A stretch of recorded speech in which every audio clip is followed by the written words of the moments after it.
Ladies and gentlemen, make sure you tune in Monday through Wednesday for a therapy session. Friday nights, as multifaceted as y'all know, we'll come back to Boys Club and Ladies Night. Ladies Night and Boys Club, Thursday and Friday nights where, well, we got a list of questions that are asked where both men and women get to show the discrepancies between their current dating lives. Friday night, we do Friday Night Live, as well as Freaky Fridays and Boys Club, depending on who the guest is. Then every Sunday, we do what is called Sunday Night Live. All shows are now at 9 p.m. Phoenix, Arizona time. If you're already in the chat, if you already have YouTube, Kick, Twitch, Twitter, X, make sure to hit the thumbs up, subscribe if you have not already subscribed. And with that, welcome to another episode of No Cap Reacts. I'm your man Bailey, a.k.a. Mr. Go. Get him! And we are back in the building with another episode of Friday Night Live. Tonight, I have a wonderful guest in the building. We're going to have a conversation tonight. Talk about some things entertainment-wise, talk about some things clothing-wise, and, well, whatever else comes up in the conversation comes up in the conversation. With that being said, here comes the money. Here we go. Money talk. Here comes the money. introduce yourself. Hi, I'm Selina. Monica first name, middle name Selina. I'm from Phoenix, Arizona, and I grew up here in South Central. If you didn't know, there's a South Central in Phoenix. Is there? Buckeye and Central Avenue. Yeah. It's, shit. Because I can't say it's downtown. I've had this argument with people before, and they've told me no, it's South Central. Not South Central Phoenix. Yeah. All right. If they want to find you online, where can they find you at? On The Real Monica Selina, that's on Instagram. Also, my clothing line, BTC Wear. And then on Facebook, it's The Real Monica Selina, just because I deleted them before. They didn't have the in front of them, but now they have the. Well, welcome to the show. Welcome to the show. So you're from Phoenix, Arizona? Mm-hmm. Living in South Central. Yeah. Grew up in the hood and just got along with all those gangs all over from there and just was like your typical person down there. See, when I think of South Central, I think of my ghetto home. Which is? L.A. Yeah. I might, might know some mutuals, but if you didn't know, like down here in South Central Phoenix, we have some gatherings every year in March, like around my birthday weekend, March 6th. When's your birthday? March 6th. That's crazy. That's my Should little I brother's say birthday. No, but yeah, like the whole hood will come together and have a potluck at the park. There's a small park there named Central Park, and that's where I grew up and played sports and just did a lot of activities. I grew up right across the street from there. You just like the hoods around there like Brown Pride, LCMMS 13. Like then you get along with all the West Side and the East Side only because you're there in the South Central. Well, welcome to the show. Thank you. All right. So, tell the world about who you are, where you come from, what you do, and why you do it. How would you sum yourself up in one sentence? Ooh. Bubbly, energetic, go-getter. I can't leave out killer. Who you didn't kill? Ambitious. Well, I was in the army, so you never know. You may have been trained to kill, but did you kill? You can't ask somebody that's been in the military that. We won't tell you the truth. Uh-oh. I did a tour in Afghanistan all of 2012. Okay. I do have guns. Don't we all? Yes. She said, they said I have she my is definitely all of the concealed carry. above. Got that concealed carry. Okay. You don't need that in Arizona. Shit. I know, but I mean, technically you don't, but if Do you really want to conceal it everywhere and not tell anybody and not get in trouble for it? It's kind of cool. Yeah. All right. So we're gonna start off at the very, very, very, very beginning of your life. Where are you from again? Phoenix, Arizona. All right. How was it for you growing up in the good old city of Phoenix, Arizona? It sucked. Why? Well, I mean, no one will believe me, but some of those who do see it, you will.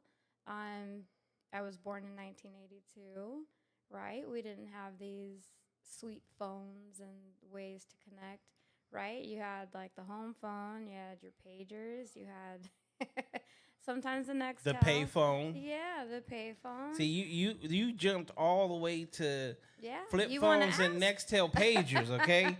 Fuck that. Before there was anything, you had a cordless phone, you had a rotary phone, and you had a pay phone. Exactly. There was no pager, and there was the bag phone, which usually you either drove a BMW or a Mercedes to have that. And it was big and fat. Big as fuck. Yeah. So, I grew up during that time. I had to walk to my friends. I was on First Street. They were on Third Street. Just grew up playing a lot of sports. The sports kept me out of a lot of trouble.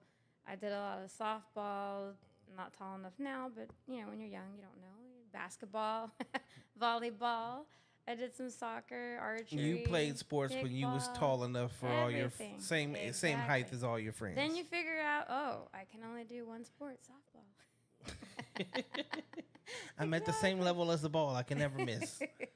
Yeah, but hey, at least I still know how to launch a basketball the correct way, right? Yeah, Here and then that's a good this thing. way, right? Like some people don't know that. Look at the flick of the wrist. Exactly. And so yeah, you get your street smarts. You don't really feel ambitious because of the people around there in the hood where it's there's a lot of single mothers like Section 8s, like you have your Dupa Villa, like people like by Grant Park. You have your East Side, like LCM on that side. There's just like a lot of like low income families out there. I don't know about now, but there was, and it's just it's very different growing up like that. And just I always wanted to go to school. Always wanted to finish things, but like my mom was kind of doing her own thing as a single mother, and so I ended up just leaving early at 17 and just working and going to school by myself. And unfortunately here, all my friends wanted to do was party, and they would just come get me and knock at my apartment because I worked full time. So they're like, let's go down Mill, let's go to the West Side, let's go to BBQs. So we got Teron 499 on Twitch saying, yeah, she is definitely all of the above. Yeah, and thank you.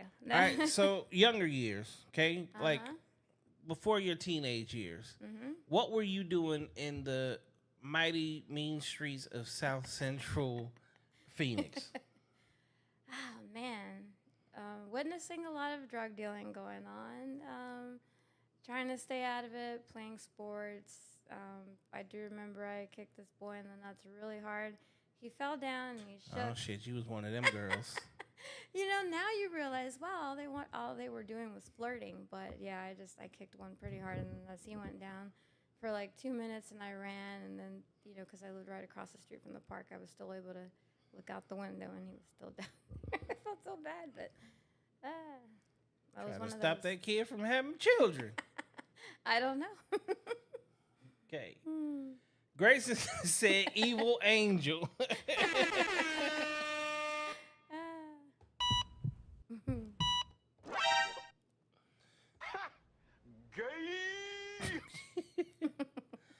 All right, so teenage years. What was you doing in your your early teenage, late teenage years here in Phoenix? Oh man.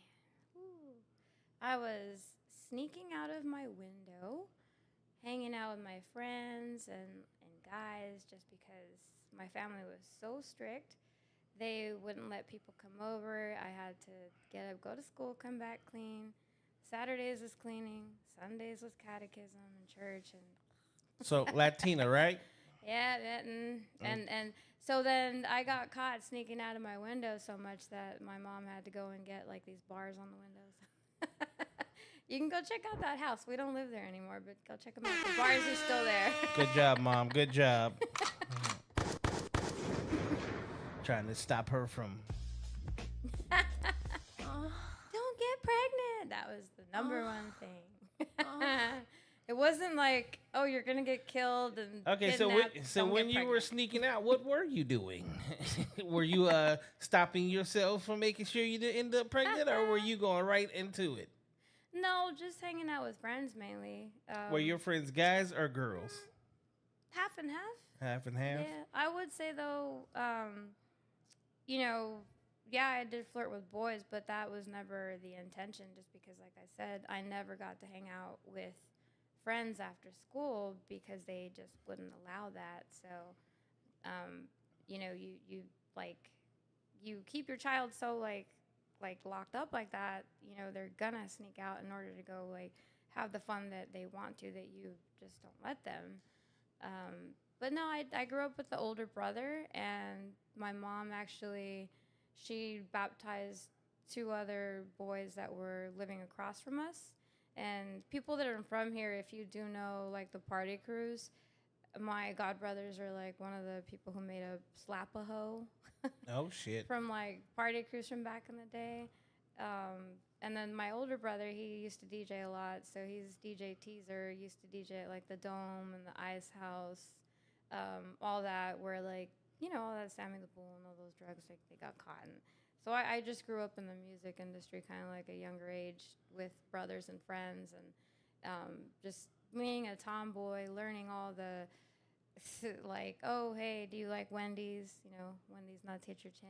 Like, oh, how about the end of? Oh, the end of this dick. Like, just listening to stuff like that when I was like 15, 16. I'm like, okay, wow. You're definitely training me, guys. You're letting me see how guys really are. Here we go. Money talk. Here comes the money. So honestly, like a lot of guys that try to hook up with me at 15, 16, 17, and 18, because I already had 34 C's back then, I just was able to weed them out so fast just by being around my brother and his friends and all these like DJs and crews and like, yeah, it's just no. Typical. So All right, so now moving forward, where you're at today, where you are or have been involved in entertainment industry, but then you've also been in the service. Okay, and now you have a full-fledged clothing line. So, first and foremost, which one of those things happened first? The service, the music life, or the clothing line? the service happened first. Okay, so Yeah. first and foremost, how in the hell did you even get to that point and make that decision? What kind of charges were you avoiding? None. No, none. I actually wanted to join when I was younger, when I was 18, but, like Mexican families back then, right? Your grandmothers kind of rule over the mother. So my grandma was crying, and she was like, no, like, you're not, like, she's bawling, it's like 1999. I just turned 18. I want to go in the army. So she said, give life a chance, and so I did. So that's why when, I was living by myself around here and I was going, working and going to school, it wouldn't happen because my friends would just bang on my door and be like, oh, let's go out, let's go out, let's go out. Like, out here, there's always somewhere to be Monday, Tuesday, Wednesday, Thursday, Friday, Saturday, and Sunday, right? So, like, it was impossible. So I said, I have to do something. Like, I have to get out of here. And that's when I went and started joining the military again. And I said, now I'm 26. Like, really, I kind of don't care what anybody says. Like, oh, if you're scared for my life, good for you. Like, it's not your life, it's my life. So I went and did that, and I did really good at it. I used it for school. I finished my college degree. I deployed. I did, pretty well. I met Obama, President Obama. I have pictures with him. I have my Lincoln letter. If you have seen the Hateful Eight. Okay. Yeah, he knows who I am. I know who he is. We're pretty cool. And um, I've met Trump. I've met John McCain. Just different people. So it's a pretty successful military life. But after a while, you kind of just there's no like I would say it's not spontaneous. So like you kind of know where you're going. You know what you're gonna paid. You like right. You just like it's monotonous kind of. So I decided to get out, and then like after I got out and I had my degree. Well, all right, let's back up. Right before I got my degree, you have a thing called the capstone. It's a business degree, and they say, hey, you have to make a business. So in order to graduate, you have to do a capstone of a business. I'm like, okay, like a fake business, or like, no, you really have to do a real business and show that you're able to do all this. So in my head, I'm like, well, I'm not ready to do this, but like it's a requirement, so let's be funny. Like I just remember my brother and like all that, like the song with like every itty bitty titty committee in your city, stuff like that.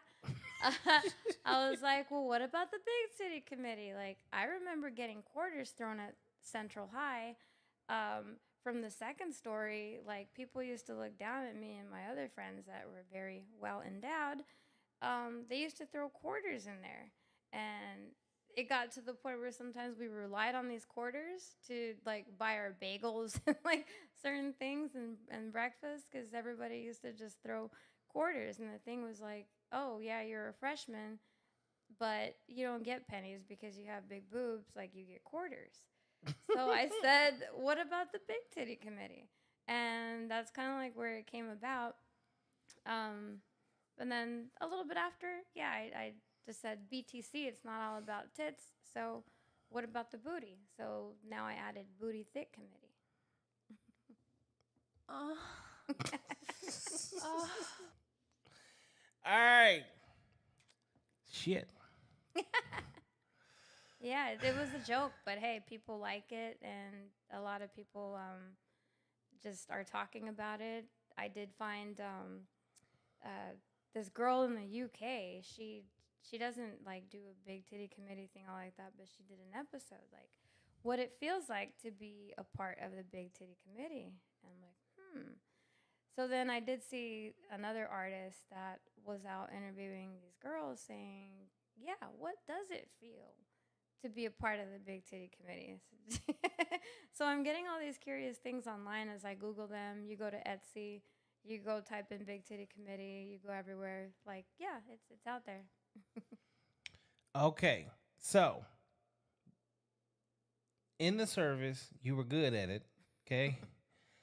Out of this comes these slogans that you have now made into your clothing line. All right. First, we got Tony said tuned in. We got Grayson said popcorn in the microwave. I'm gonna say you got some fans tonight. All right. In the service, what are some okay? Ask away. In the service, how long were you in? I did 4 years active, 5 active reserve, and another 6 National Guard, all Army. Okay. Now, being in the service is a very I hear this is what I hear. Very sexually driven place to be. What was that like for you as a woman in the service? Yeah. Lots of drinking and lots of fucking is what I hear. Well, yes and no, I guess. Like, cause on the enlisted side, probably guess. Okay. Cause if you go in older like me, you've kind of already like been around, and like I think I kind of was molded a little differently, right? Growing up with brothers in the party scene and the dark sarcasm and the thick skin and You grew up around men Yeah, at the end of like- the day. So the fact that you grew up around men going into the Mhm. service really wasn't shit for you. learning how to turn them down nicely. It just wasn't shit, right? Like knowing jokes, leaving yourself open, going, like giving comebacks to men already. Like, no, like, oh, it's just a bunch of boys. Like, it's fine. So I would say for me, like, because I actually did do, there was a one podcast on Spotify with my name, Monica Selina. It's called The Skeleton Crew, and I only did one episode because a lot of my friends decided not to do this with me when they said they would. And so Big surprise. Yeah, the talk was about all of just like certain sexual harassment stories, but they were just stories. Like the thing was like I wasn't given opinions on it. There wasn't anything else. It was just like hear the story, judge everything for yourself. And so one thing I do say at the beginning of that podcast kind of answers this is like, well, I kind of wish I could tell every 18-year-old or 19-year-old girl that just goes into the military. Like, and I have told the military this, like, I don't know why you guys don't integrate this into your program at basic. Because, so you have like an 18 or 19-year-old girl. Maybe she doesn't get hit on a lot in high school, right? So she goes. That changes when you get in the service. She goes to basic training, right? Uh-huh. So the guys there now say all the girls that are in the civilian world were a C, right? Now they go to either B or an A, right? So like because you're like minimal percentage of women, now you like upgrade in looks and whatever, right? And somebody that's like a B in the civilian world is like an A in the military. And so like learning all this, like, oh man, like it sucks because you do see like right away in basic training, like guys just like coming at you, like hey, like All right, well, hold on real quick. We got Tehran. Yeah. Is it Tehran or Terrain 499 said, yeah, depending on the military community, work during the day, party at night. He also said she is 100% correct. Deployment goggles. That's Yeah. kind of like prison goggles. Okay, Exactly. in prison, in the streets, she's a whole 3. In prison, she's a whole 8. Mm-hmm. So that's what it sounds like. Mm-hmm. Okay. So you're in here, you're basically becoming part of the boys club, right? You get out of the service. What's the first thing you do? So out of the service? Yeah. Man. Let me tell you. I've been obviously married twice, divorced twice. Married twice. Yeah. I'm Oh, not married shit. anymore. Yeah. I married somebody from here that went into the service. He lied, he cheated, right? Towards getting out of the military, I got with someone else that was getting out of the military, and I married them.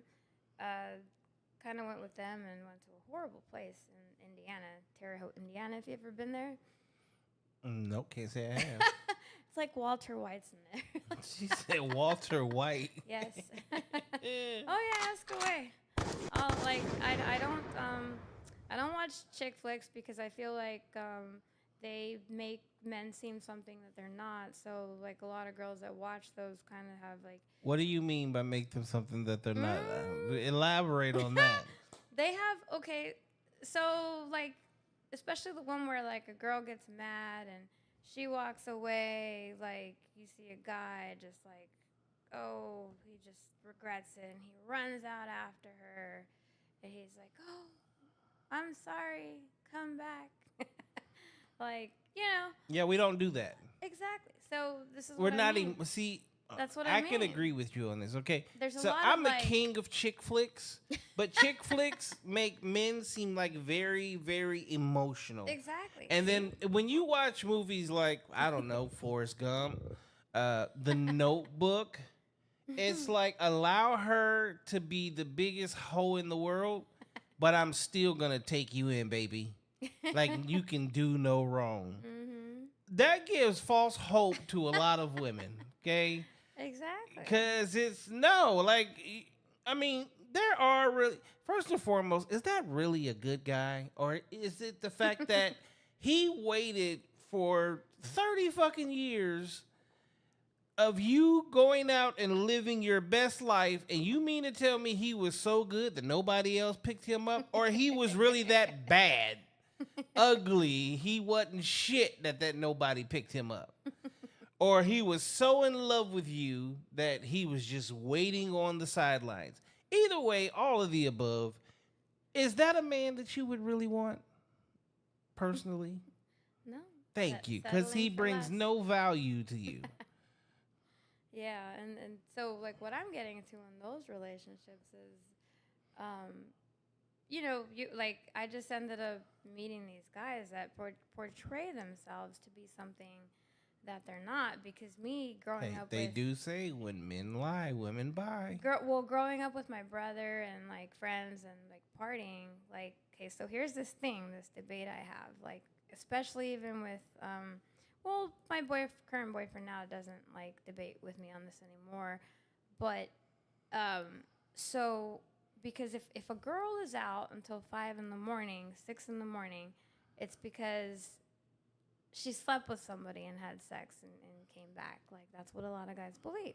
But because I grew up with my brother and his DJ friends and all that, so I'll get into the club for free. My friends will come with me. They'll go home. I'll stay with my brother and his friends. They put all their equipment away. It's already like 4 in the morning. They're hungry. I'm like, I'm hungry. We go to Waffle House. It's like 5, 6 in the morning, 7 in the morning, and I'm back at the house. So I'm used to staying up, doing nothing wrong. Okay, I'm glad that you brought that up, okay? Because maybe I used to do music, okay? And I've owned a club. 2, actually. Okay?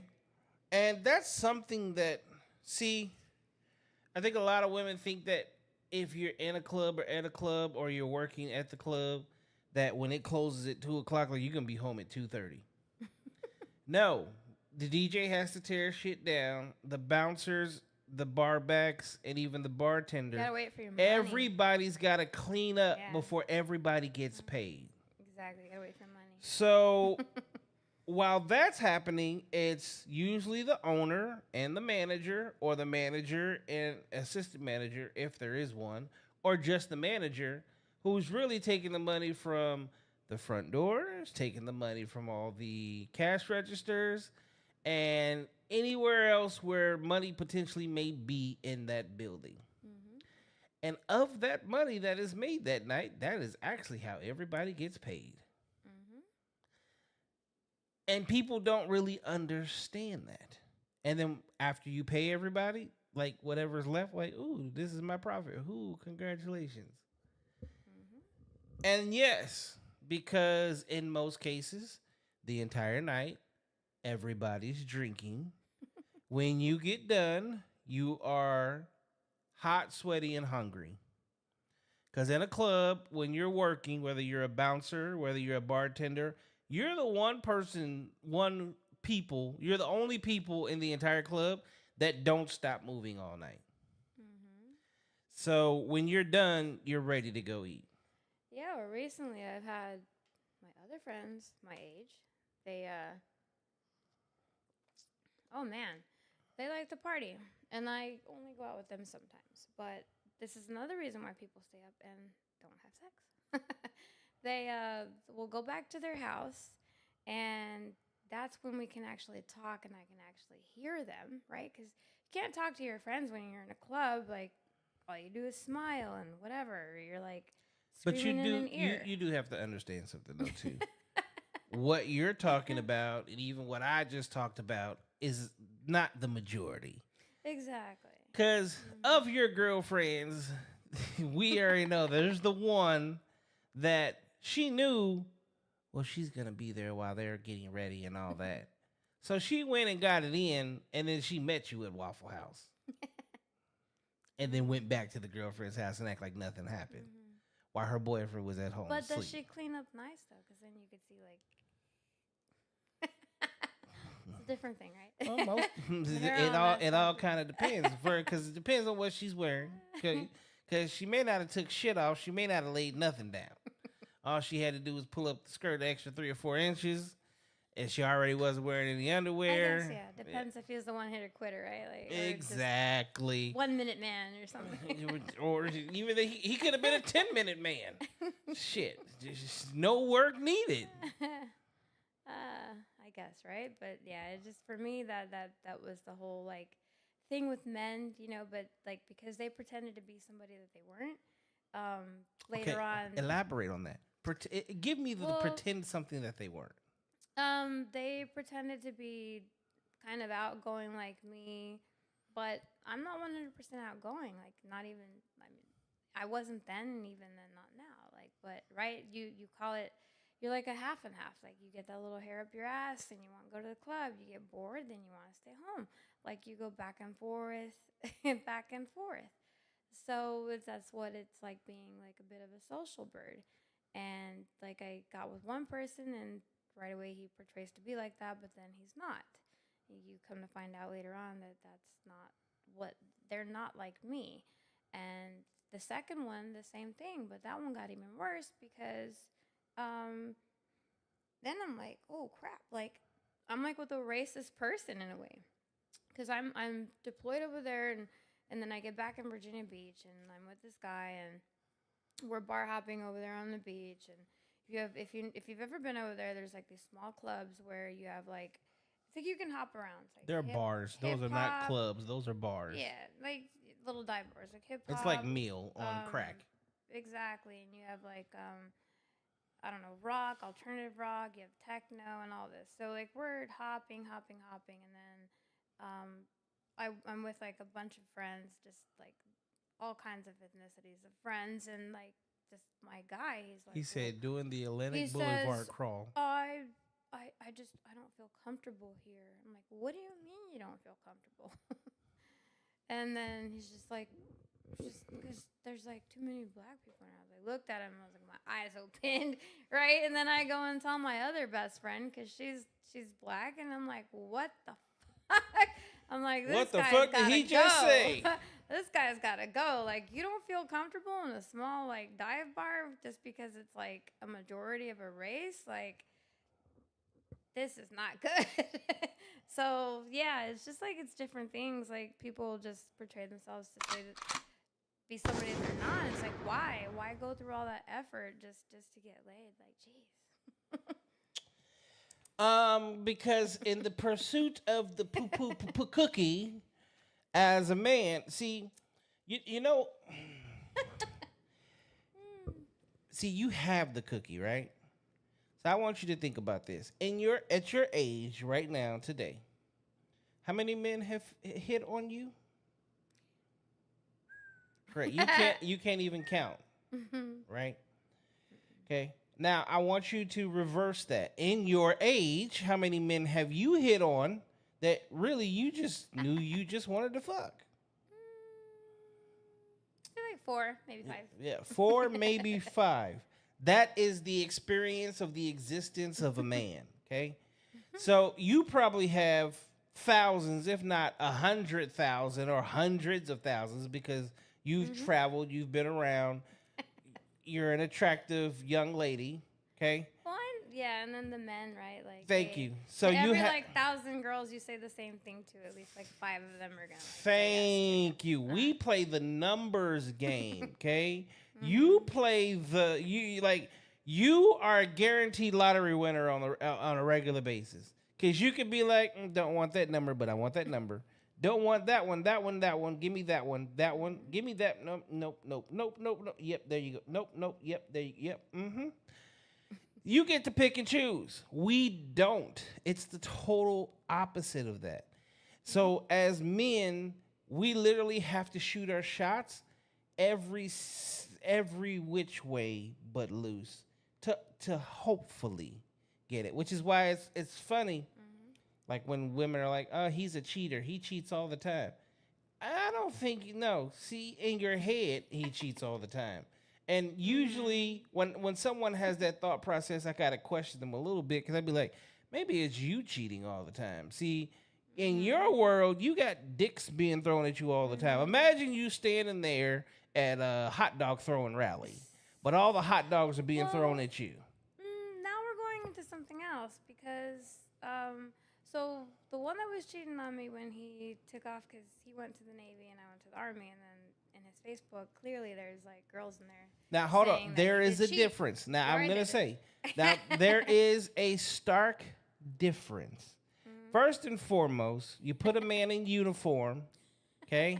Now he became a fucking target, okay? Let's say he's tall and attractive. Now he gets the exact same experience that you get. So when he goes out, there's a bunch of women in the club. Even some of the crazy part about it is the majority of them might even be married in their relationships. But just because they get to feel like they're doing their civil duty by giving up the booty to a serviceman, that it made them that much better of a patriotic person. Whether it's police, firemen, or servicemen. Okay? And if you got a good security uniform, you might get some of that action too. Okay, so what about the other one? Okay, that's the first one. That's the first X, right? So the second one. We're both out of the military, right? We end up getting married. Okay. He described it before that we had sex and we felt like bunnies, right? But now that we're married, he tried to give me this statistic that, married couples only have sex once a week or once every 2 weeks, and I opened my eyes because like we had just got married like a month ago, and so remember, network security, 80 credits. I So like here's the computers. crazy part. The fact, I mean, all men know this. Like, you get less when you think you would actually get the most action because you're getting married. You actually start to get the least action, but it's usually because the woman's holding out, not because he's bringing up this fucking statistic and he's like, well, because we're married, we should only do it like 2-3 times this month. But see, that's the thing. It's like it's weird because a lot of my friends have told me that like they're like the woman and I'm like the man because like I have like the high sex drive and they don't, and like. But how old were you What do you mean? at that time? 34. So you're hitting you're going into your peak, your stride. You're getting to that. See, when I was in my, Yeah, but Mexican women, you can't. I've only There's dated any I've only Mexican, dated Mexican women, and like, y'all are freaks, but Even you at, still like, have the 50, same. 55, You still we have the always same have a crazy sex drive. It Y'all have stays the same same. sex drive. As whether you're Mexican, black, white, by the time you hit your mid-30s till about your early 50s, y'all are constantly in heat. You're an 18-year-old boy. Yeah, I know. But he says, we were in the honeymoon stage, now we're not. I'm like, what are you talking about? We just got married like a month ago. You're like the girl that just gets married and then all of a sudden she cuts her hair and changes her looks like she's been married for like 15 years and like doesn't want to have sex. I'm like, what the You're like, so said, I do this thing. Yeah, and then I do this thing where I'm like, okay, well, I notice I'm the one that's always coming on to you, so I'm going to just wait, chill, and see when you come on to me. It was 2 weeks later and nothing. Then I come to find out this little shit has been, like, just jacking off and watching porn in the bathroom. oh, wow. So, which brings up another thing. Like, I guess I'm just not up to your expectations of what you're seeing online. That's not true. See, y'all you gotta stop. You gotta stop personalizing it. 2 weeks. I don't know what his issue was, but I can tell you, it's not you. It's 2 definitely weeks. him. But I'm not finna be in the bathroom playing with my meat. Exactly. Like I'm just not. If I have, No, and really quickly, this is right before work that I would catch him, and then he would take like those long showers, right? And it's like, well, you're gonna take a long shower. It's like 45 minutes. he Well, is then in you love have- with his hands must have been amazing. You have at least like 5 minutes to fuck me before you go get in the shower, right? Like, come on. Maybe you fucked him too much or something. So he said, definitely not true. What's definitely not true? Good Lord, the fact, hell. See, One thing that I can say that I absolutely love when I have it is live-in cookie. When you got live-in cookie, that usually means that you can have unadulterated fun at all times. Ooh, can I ask another one? I really would like to know about this one. Ask away. So, why is it that, like, men only like to have sex when I'm ready to go to sleep? And why not throughout the day? Like, why can't you bother me throughout the day? Like, why does it have to be when I'm relaxed, I'm ready to go to sleep, and then you want me to get crazy? I don't know and go to what sleep men. right after? I don't know what men you're dealing with. I think so. First off, waking with the right woman. So if you're the right woman and I'm attracted to you, like I'm truly attracted to you, when I wake up in the morning, you're getting it. Like I already wake up with morning wood. I'm gonna go, drain Sometimes the beast. it's fake because you gotta go to the bathroom and you come back. No. Well, again, I don't know about other people. That's what I'm speaking of.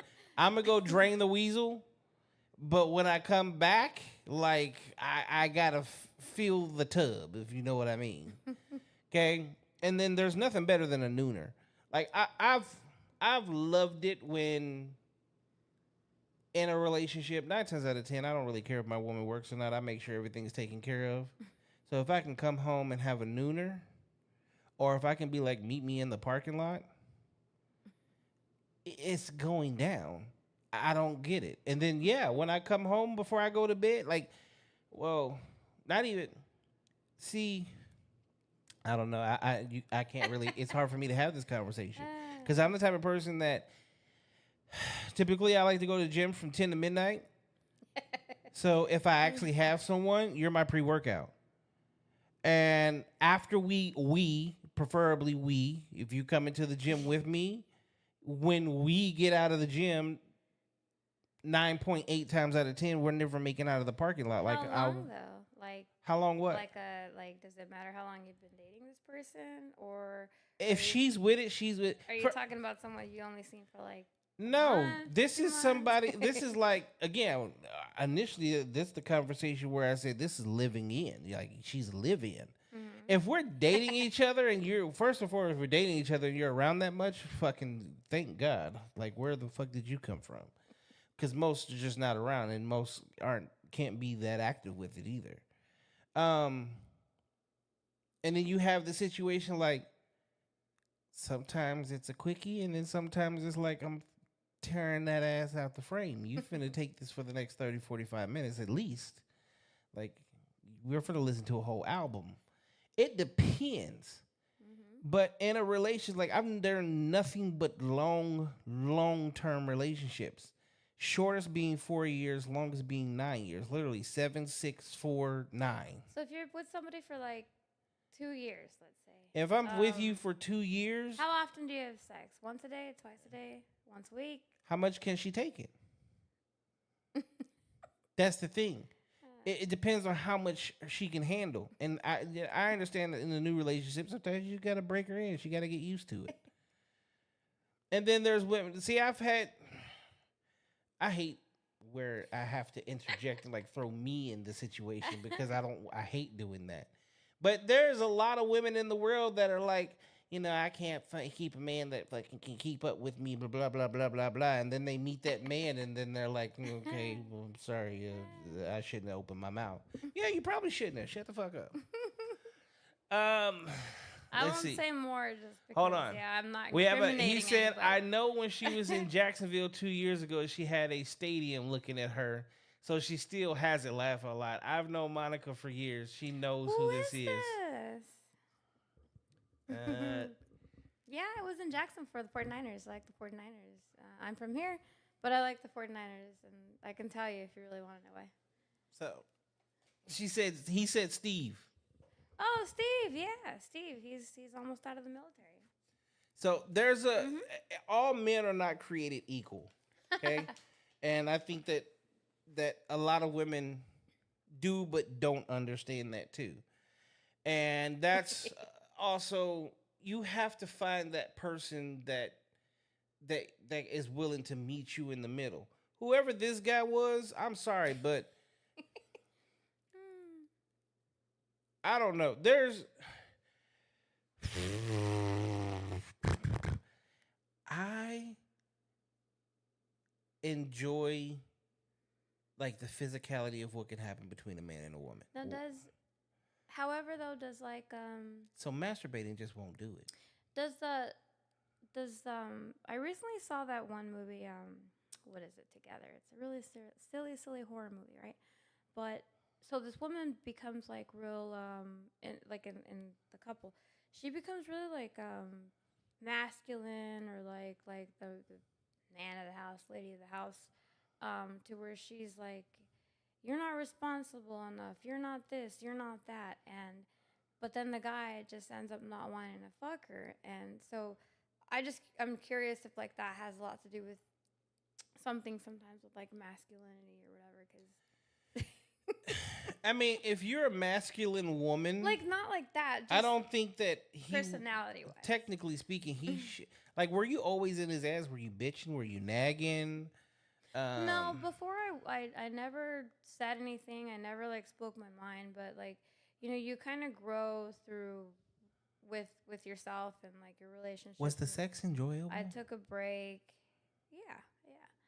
And it was enjoyable, very enjoyable. It's just though, like, you kind of, over time though, right? Like, you learn to express yourself and tell people what you think.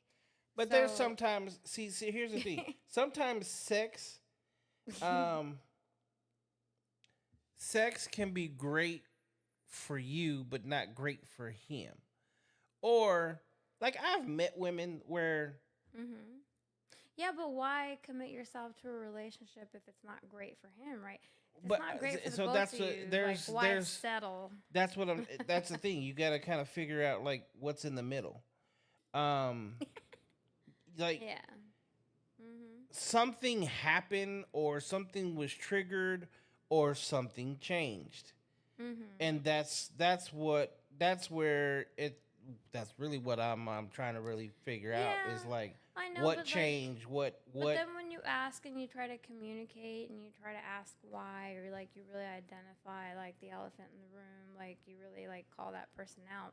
Because like I'm not afraid, like I'm always calling things out. Because before I was quiet, didn't say anything, right? Then those of you who went to college and went and had communications classes and went to the army, and you had to do PowerPoint classes in front of 150 people, or you had to do like classes in front of your whole unit on stuff, then you kind of lose that, and you don't care, and you like say what you think, you say what you feel, like, right? Then it's like that thin line, right? Like here's bitching down here, and then up here it's like communicating and telling people what you think, right? So it's like, how do you like draw the middle, telling like your loved one or your significant others like, hey, I'm bitching, but I'm not bitching. Like, I'm communicating what I like and what I don't like. Like, how, a guy's like, oh, she's bitching again. But then again, I'm like, oh, well, I'm kind of telling you what I like and what I don't like.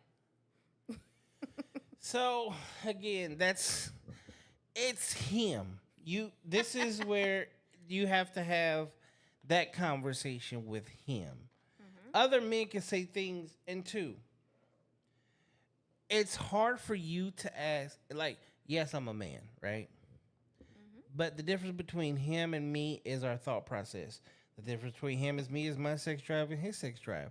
The difference between him and me is he's fucked you, I haven't. So, but difference between him and me is whether he knows whether he enjoyed it or he didn't. He's not here to really speak up and speak on that. Like that's the thing. There's so many different things that play into that, to where honestly I would need him to be sitting on the couch on the other side, opposite side of you, so that we can go, hey, motherfucker. So like, what was really going on? I know. So It's like I tell people too. as like, a man, though, just as a man on the outside looking in and hearing it, and the fact that he chose his hand over wet and warm, there's an issue there. And there are a lot of guys that are, they are very, what's be the word? They are addicted to the P word. there's a fleshlight, and now, well, there's been another thing that's been around, because I love technology. It's like you can hold on to it, and it's got the flashlight, and it moves it, and you have controls. And there's a thing up here that holds your cell phone, so you can watch See, porn I don't even while want. you're controlling this. I and don't the even. flashlight's That's never even on my radar. going. Technology. No, fuck technology. God gave me a thing called a woman. That's the best technology there is. And guess what? I mean, I would say there's no cleanup afterward. There is cleanup afterwards. But the cleanup is like we jump in the shower and maybe we do it again, but like we get to lay down next to each other and go to sleep. Not me cleaning it out, picking it up, and putting it away in the closet or some shit. Like that shit's weird to me. That's weird. That's a whole different dynamic. How did this turn into Freaky Friday? Ask away. You'd be surprised to learn, right? What you learn about somebody. But those are like you wanted to dive deep on like why I divorced these guys. You know, everybody has their like specific reasons. Would you get married again? No. Okay. It's a hassle. Just like changing your last name and like your credit cards and your like no. This is why you're only supposed to get married once for like the rest of your life. It's Yeah, not. but you know what this like lady told me at the VA that she came from I don't know somewhere from like Argentina or somewhere. She's working at the VA when I went to go change my name.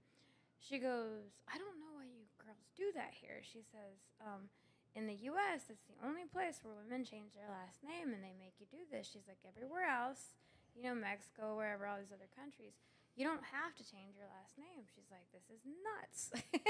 So she was like just so upset that I had to change my last name back to my maiden name. Well, okay. There's a whole history behind this that people don't understand. 90% of the shit that we do in the U.S. is literally remnants of slavery. Okay. Slavery. See, all through history in the beginning, since the beginning of time, when a man took a wife, she always took his name. And what that was is that was actually ownership. Okay. Then at some point in time there became slavery, and once slavery actually happened, then yet again the slaves took on the name of the slave owner, and that means that they were owned. That's where a lot of what happens in this country really, honestly, truly comes from.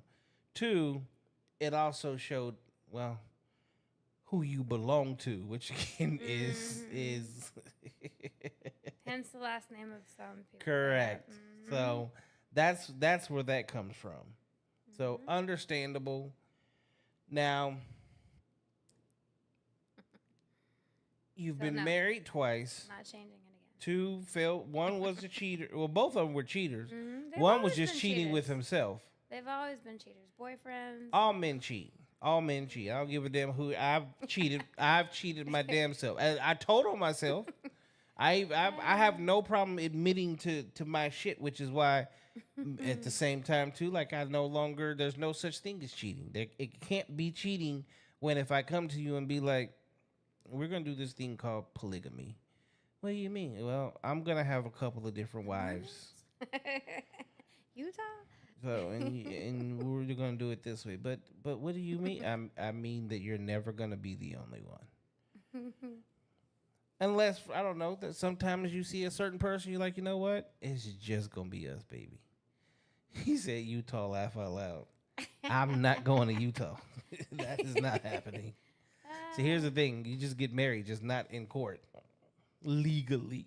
Yeah, that's like a huge devotion. Like now, just oh man, then prenups, no prenups, belongings, pets. And children. see, that's always been my biggest thing is if and when I actually get married, she got to be the hell of a woman to actually make that happen. And yes, it's going to be a pre. I've done too much.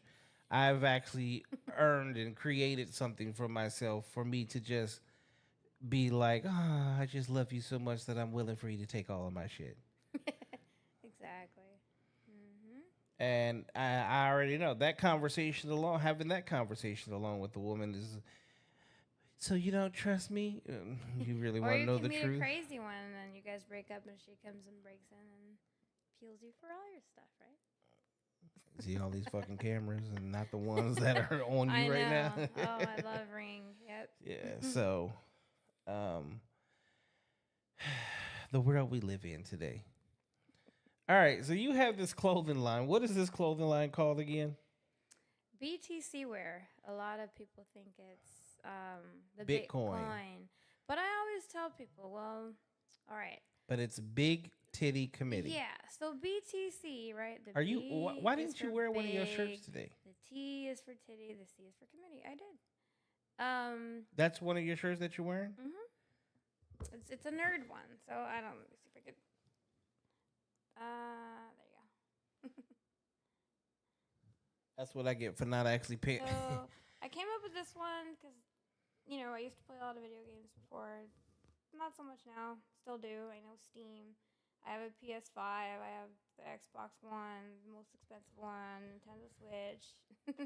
Played a lot of stuff. COD, Dota. I don't know. Just a lot of like shooter games, stuff like that. Okay, But so I like the game on because, like, right, you're like playing with like the nipple, so it's just a lot of exactly. So okay, so Big Titty Committee is what BT stands for. Okay. yeah, BTC. But hey, Bitcoin. How does BTC mean Bitcoin?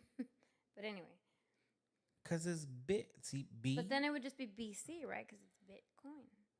Nah, you gotta put cause there's the T. See the T and the bit is what makes it stand out. I know. I've had my other friends on just picking on you, but yeah, that's where like my BTC word came up. But if you Google it, like it's like the Bitcoin will come up first. And then Okay, so with this T-shirt line, have you hit the adult industry with this yet?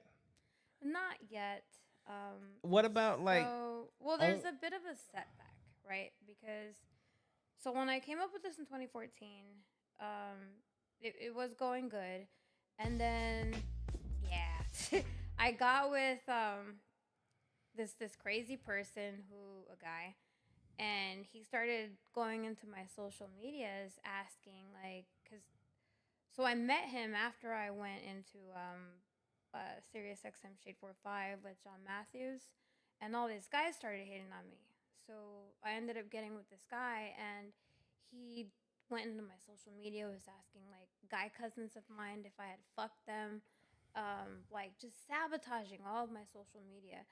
So I just Talk about a real version I of had like insecure. a crazy mental breakdown with social media because after you're on Sirius XM Shade 45, your social media will go like up, and so I just decided to just delete everything. And because I had network security and all that, my classes during then, and I just deleted everything. I was fine. I went on a hiatus for about 4 years, and then I just started everything again. And so my pages have really low followers, and it's fine. Like, I mean, I still have my connections. I know a lot of people in the music industry, the hip hop industry, like entertainment industry. So a lot of good things are coming up at the end of this year and like next year with a lot of more just like fallacious, like better clothing and things like that on my website that I've been trying to work on my own to where I'm actually making it. If not like making it, then I'm boxing it up and I'm shipping it out to you versus like somebody else or having a third party person do it. So that's the difference now because before it was a little bit different where Printful and Shopify were doing everything, but now like it's gonna be me. It's gonna be coming from me, and I'm So gonna know who I you are. understand that journey. This hoodie is my clothing line. Okay. I don't know if you saw the little thing that was popping up earlier with all the different shirts. Okay. So like I have a clothing line myself. And initially, because everybody tells you, do drop shipping. But when you do drop shipping, yes, it's cool, but you don't know what people are getting. You don't know, and this is your product. So you might sit there and be like, okay, I want to make sure you use next level t-shirts, or I want to make sure you use this type of, but That's what I use. because they they control that aspect of it, and there's really no way for you to really check. You know, they'll charge you this price, but then give you the cheaper shirt and fucking ship it out to somebody, and the only person that knows is you and the person that gets the shirt. And you when you get a bad review because the shirt went from a size medium to a size extra small. China. Yeah. So I did the exact same thing, which is why in the background there behind us that everybody always sees, like, you should put all that stuff up. That is like a press. That is like all of the different vinyls and everything else that goes ETF. in, and then and then Not down to fuck. Sorry. and all the different stuff that it takes in order to make a clothing line be what a clothing line is. So I understand that. The thing about it is, it's also it takes up a lot of your time, and then you get so like I have like the little cellophane things where you fold the shirt. I got the shirt folder, and then you pull it out, and then it slides right into the plastic, and then you want everything because it's all about presentation. And then you got to mail it all out and do it all yourself, or wait for. So I don't know how you do yours, but you can set your UPS account or mail account where they come at a certain time to come get all your packages, and you pay for it that way. Yeah, no, I like that's what I'll do is like My label printing machine. So nice. No, yeah, that's what I do is like UPS or like FedEx, but like right now I'm just working on more product, and honestly like DTF is a little tricky. It's not. digital It's beautiful. transfer. Well, it's beautiful. it depends on, I would say, like the color, your design, and like everything, because some of it will come out like it won't stick. Some of it comes out cracked after like one wash. Like I got two companies for you that I know for you'll men, be happy though, with. for men, you guys only use like 100% cotton, and like it's like No. very. So I have men's, women, and children. Mm-hmm. Do you So use different materials? yes. Like So like I have polyester? women's leggings. Mm-hmm. Okay. So like y'all love the stringer tops, the tank tops, which are This is next level. 50% polyester, 50% spandex, right? So you have to handle that way differently. So when I put like the Vixen on there, knowing damn well that you're gonna order a small when you really wear like an extra large because of your titties, so that shit's gonna stretch all the way the fuck out, and I know that. So in knowing that, it's about knowing like your materials, your designs, and what I did. So I've had my clothing line for 8 or 9 years now, Okay. and that was one of the biggest things is figuring out what works best. Is it vinyl? No. So Different? when it comes to DTF, so there's DTF and there's sublimation. Okay. That printer is a sublimation printer. Okay. And the sublimation printer is great for when you're doing polyester, and it also depends on what color you're using and the colors you're using, and it depends on the ink you use. But you can also get DTF from certain suppliers, because I have one that's absolutely fucking amazing, and they're still very, very affordable.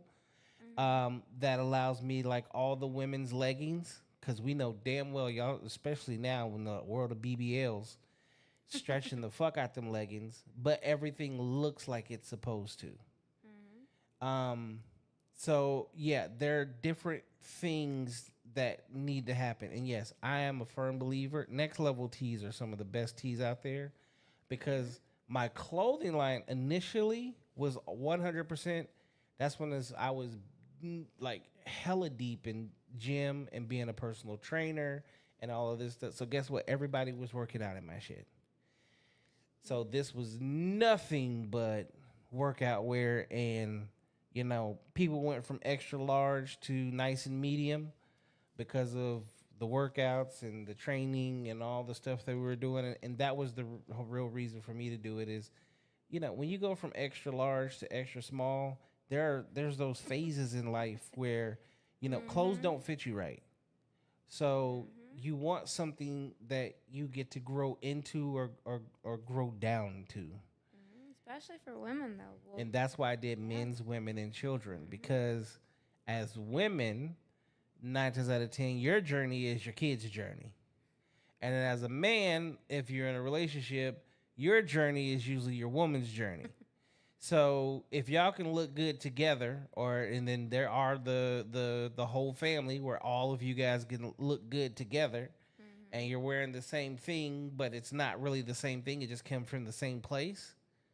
That was my goal, and then that's where I went into hats and scullies, and Mm-hmm. so I understand your I know I struggle. had to bring the hats back that say boobies and skulls, but like mine are more like I would say like hip hop industry or like just people who wear those things that they don't care what other people think. Yeah, Because before, let's say 2014, when I did this, a lot of people were like, "Oh, this is so cool," but then they would only wear it in certain places. So, yeah. but That's now why I asked, it's different. if you had hit the corn industry yet. No, because like I was working back then on certain bikinis because I could even like I can sew when I was making bikinis, shirts, like different things. I can do stuff myself, but I was concentrating on like the making and the sewing and the sweatshop part more than the brand. So that's when I started to outsource, and I had like these really cool bottoms that say big or booty thick committee, and then on like here it said big titty committee, and one of my friends is modeling those on Instagram if you see it, but my main like just concentration now is more on the brand. It's not on the bikini yet, but it will be soon. It's just because like you have a lot of competition with bikinis and what they look like, and you When gotta it comes to clothing concentrate. lines, you got a lot of competition. You gotta Period. concentrate on like how to get that brand onto these bikinis without it looking too tacky.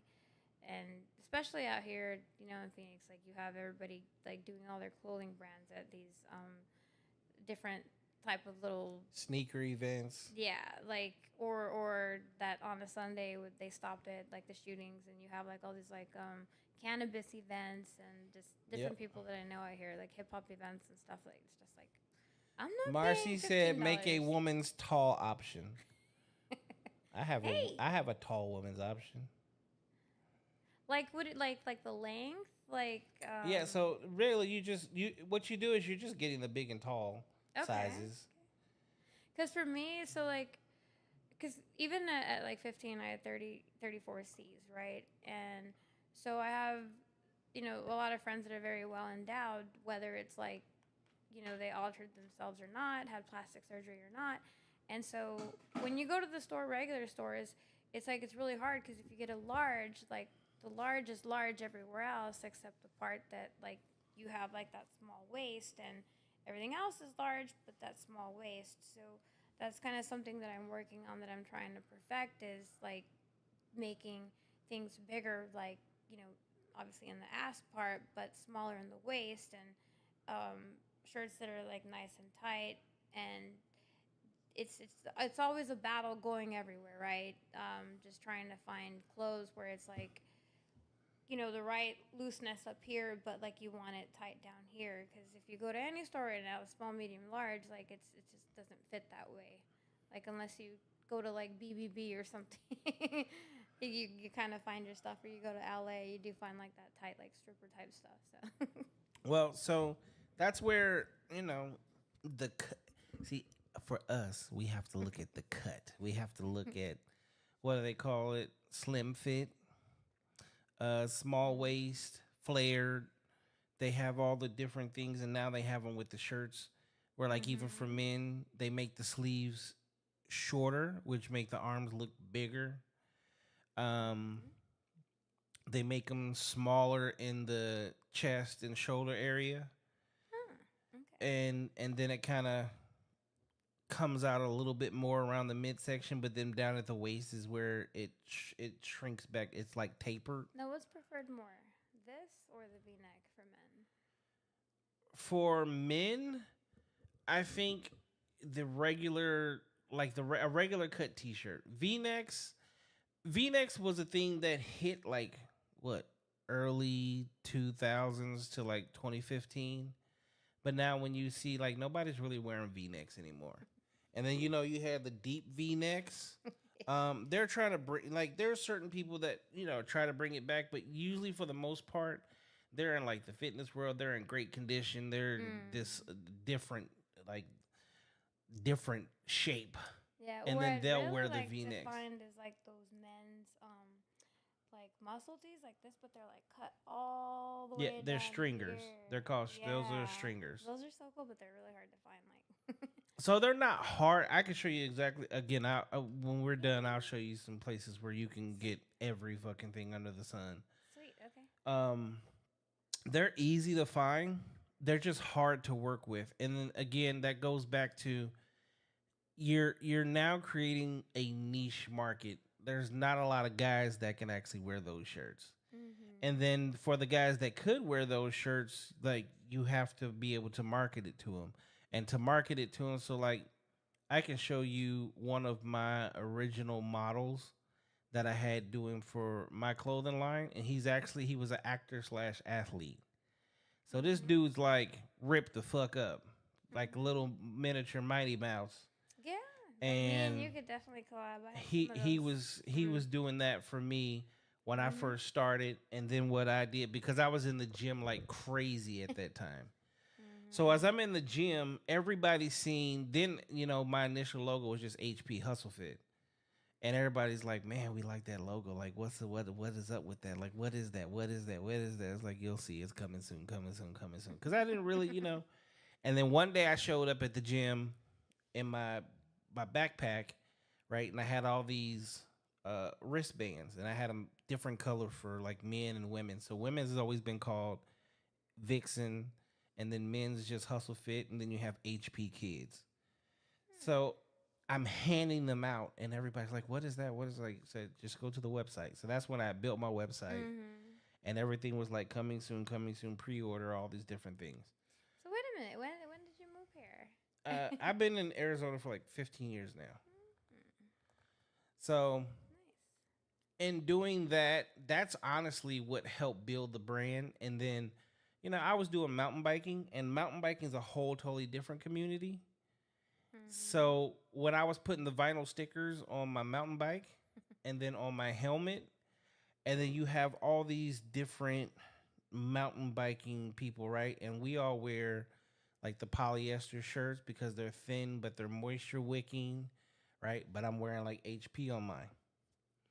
And they're like, "Well, what is that? Like, what is that? What is that?" And it's like, coming soon, you'll see. Hewlett Packard. New printer. So it was just one of those, and I think that's just the way to do it. And while I'm in the gym, while I'm handing out these bracelets, people have their phones. You know a real gymmer versus the non-real gymmer, because they go on their phones ASAP and they see it, and then the chick comes over. She's like, "Hey, if you need a model for your clothes," it's like, "Actually, I don't need a model right now, but what I'll do is I'll give you a couple shirts.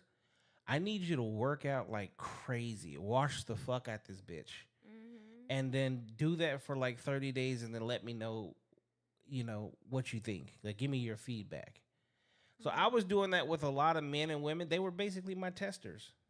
I was doing it for me, but I'm always going to have bias. So I was doing it. I was having other people do it that weren't so biased. And because I go to all of the EOSs in the city, so I had people everywhere. And then they're wearing it, and then they're giving me their feedback. And then that's really how I've chosen every single thing that I have that's currently posted. And that's how I've chosen what brand I use for tees, sweatpants, leggings, everything. Okay. Because if I got negative feedback, or it's like, "Yeah, I didn't really like that," or it's too thick, or it didn't move with me, and that's the thing. Losing circulation. Exactly. You want something when it comes to women, especially with leggings. Y'all need breathability, movability, without see through. So, not too thin, not too thick. For men, for the most part, we just need a good, comfortable T-shirt. So, Yeah, I can help you out Sweet. as much as you possibly need. Yeah, yeah, because I don't want to always own this, but like my goal is to see, I don't know, Cardi B wearing something interesting of mine, like Lotto or something, because like I'm making these little like music note ones, these cherry ones, but also um I don't listen to Bad Bunny like that much, but like I look at his record album where the one that he makes Titi me preguntó. It's like it means I do speak Spanish. It means this girl named Titi asked me, and the song is like Titi me preguntó si tengo una novia, meaning like this girl asked me if I have a girlfriend. But like what intrigued me is his album cover, which is like it's a heart that has eyes and things, arms and legs or whatever. And I'm like, interesting, because I want to flip this over and I want to make an upside down heart with eyes and things, and I want to say tetas me pregunto, like my titties asked me. So it'll be like an interesting shirt. I'm just working on like more just crazier designs that kind of like go along with music to see if people like them. So. Let's see. You said Bad Bunny, right? Yeah, if you go to Bad Bunny, type in it's not a shirt, it's his album cover. I know. And Um, I'm showing you something else.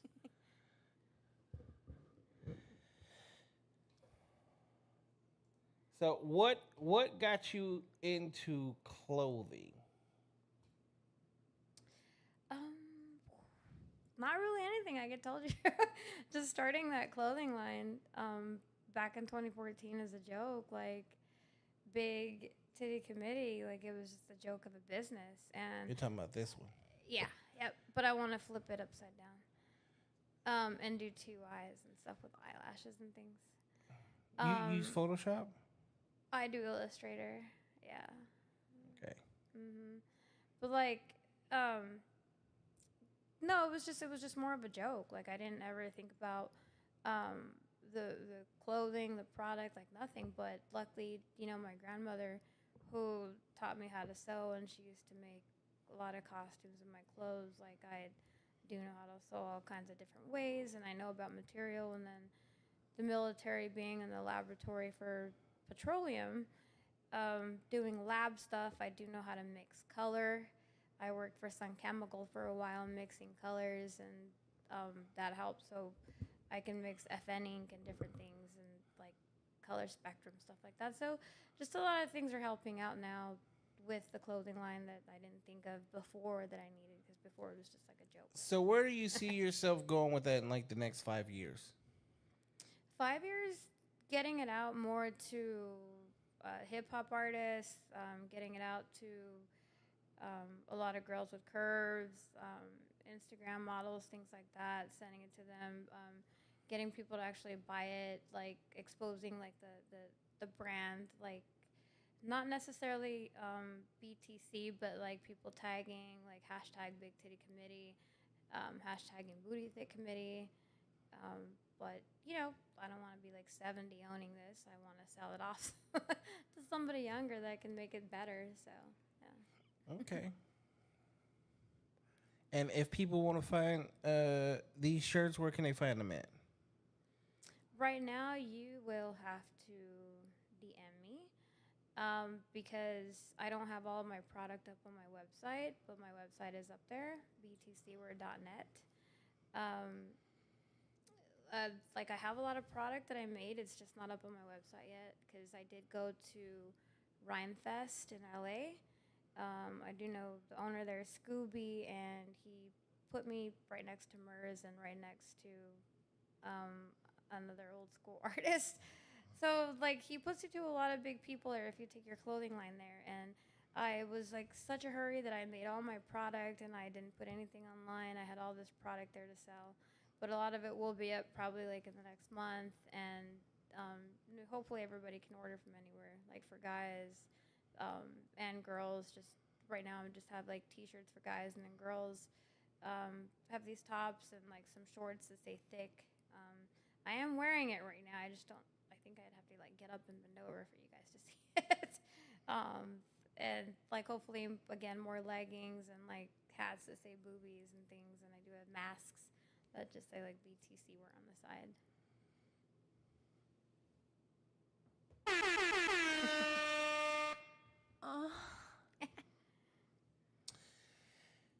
So, do you like boobies yourself? Or just Interesting. your boobies? No, I do. But really wasn't into that at first. But like my first experience was with a girl out, obviously Scottsdale. These crazy girls. She like pulled me in a bathroom and started making out with me and this and that. So, I'm not a lesbian or anything, but every once in a while, like That's not lesbian. That's called bi. the fun with the girl is, yeah. Well, I don't. Okay, so when somebody's bi, do you like consider a person bi when they don't mind having a relationship with either or the other, or just sex either or the other? Both. See, here's the thing. Because I would never have a relationship with a girl, but like once a year or something, or like once every 5 years, if a girl comes about and we just whatever, like that's the thing. But I would never, like, that's not my enjoyment, right? Like Exactly. That's why it's I enjoy bi. dick But more here, than the like girl. But here, the thing about it is, and this is something that is exclusive to women, where there's no judgment. You get to enjoy both men and women, and no one will judge you, right? And to enjoy a woman as a woman, I don't see like there's any reason. Like, here's the crazy part. Even biblically, it says a man's not to lay with a man. It says nothing about a woman being with a woman. Like, nowhere does it say that. Not in Hebrew, not in English. Okay. So because you can enjoy a moment or a person or whatever the situation may happens,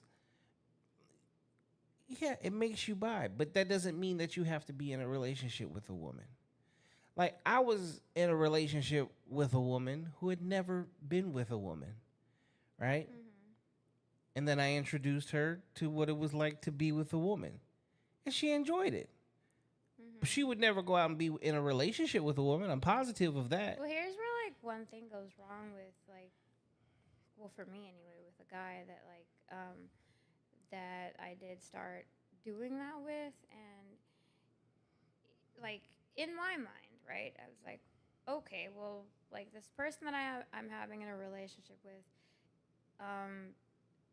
like I didn't do it just for him. Obviously, it's doing it for me, but like for the both. But then I noticed that he started like kind of distancing himself, like turning me into one of his dudes, or like not holding my hand at the mall, whatever. Just like all the mannerisms just started to like disappear because I don't like know we what were kind of having fucking dude you are relationships fucking with. with other women, and instead I thought, wow, I thought that like this would bring us closer, or that Again, I don't know what kind of dudes you are fucking with that choose their hand over the cookie, and then well, I don't know, like would most guys not be able to handle it and like be fucked up and think, oh damn, like I can't take her seriously no. because See, she's doing this, at or, one point in time, I love her, I'm gonna treat her like a queen, and everybody else like whatever because she's able to do this. Like at one point in time, I had two girlfriends. I would come home from work, and they're on the couch making out, or in the bedroom just full blown lucky going at you. it. Okay, I'm taking clothes off and joining in. Okay, that to me that's stupid. Well, that's not my point. My point is like As a man, favoritism. there's like, no such thing as favoritism. Here's the thing: what I understand about you, about women as a whole, is, don't take it the wrong way, but especially when it comes to sex, y'all are fucking selfish as shit. So if you can be with your man and another woman, but she can get you to a level of orgasm that he can't, you're gonna love that shit to the fullest. What do you mean like that we're selfish because don't a lot of guys just like come and then go to sleep and not care if a girl Well, comes or not?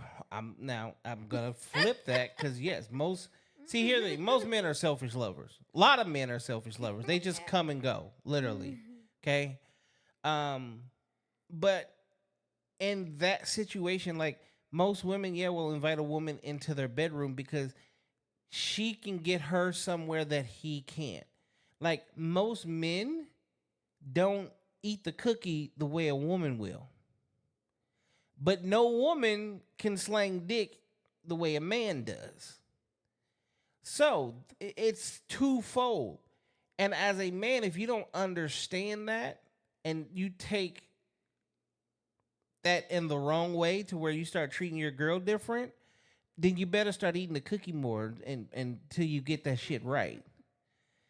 And I don't get that. Like me, I hate this shit. I'm the type of motherfucker that's like, go get a full blown lesbian, bring her ass over here. Let's see who eats your pussy better. It's competition time. You're winning tonight. You're winning tonight, baby. You are winning tonight.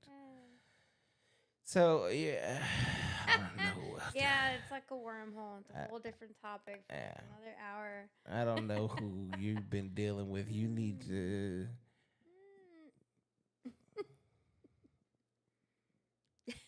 I don't know. I'm gonna leave that alone. It's just I can't help it. Like, have you ever heard of like the eye of the beholder? You know, because so when I was 4 years old, I was going into my older brother's 5-year class and looking for this little white boy named Dallas. He was really blonde with blue eyes and You got to think for white boys, huh? And my mom said, ever since then, she goes, I knew because you would go over there and you would go try to kiss him at 4 years old. And so, right? So like you just can't help it. Like you have like these people like me that have a certain type versus other people who they don't have a type. Like they enjoy everything. If they end up with a certain kind of person, then they're happy with it, and they've never had like a certain like track record of a type. But like you might need to go outside of your type so you can maybe find out that there's. Oh, I've tried before, yeah. Well, trying leads to failure, doing leads to success. I've as one time one person told me like oh he wanted to like experience the colors of the rainbow. That's what like a lot of the guys in the military call is they want to like experience every single like everything like everywhere. Like I didn't do that, but I've kind of like like experienced my type and still found that like I still like the same type. Like that's just me, right? Like. Well, it sounds like this type leaves you very unsatisfied. you're not getting to your peak potential. Not necessarily. Okay, well, when you get serious, you're not getting to your peak potential. So don't get serious. No comment. Yeah, don't get married. No, he never might again. he might leave you No. for the Legos or some No, shit. never again. I like it rough. Might leave me for a guy. I'm just kidding. Don't say that. Don't say that. That would be horrible. All right, where can they find you at? At the real Monica Selina, and Selina is Selina.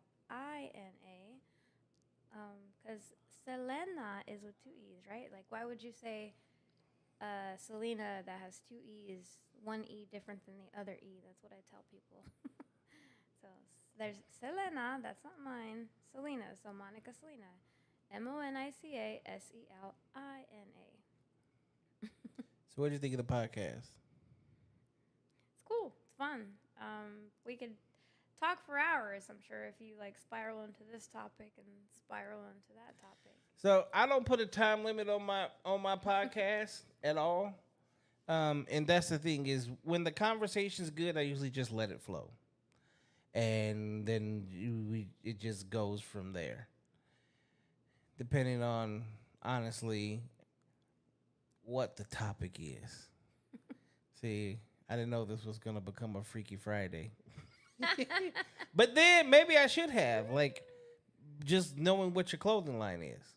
It could. Maybe next time I could bring my clothing, but not let me be the one talking. But there'd be like 3 girls there showing you Freaky Friday of my clothing. I don't know. See, we could do that too. Well, there's nothing technically to show. We don't get that.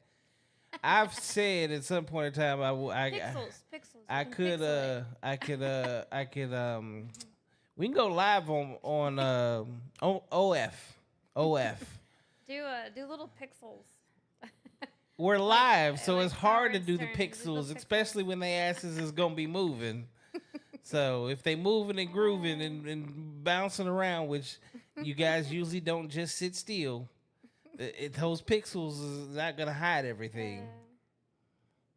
So, but we can. I can see we could do a ladies' night, and I'll just have to zoom in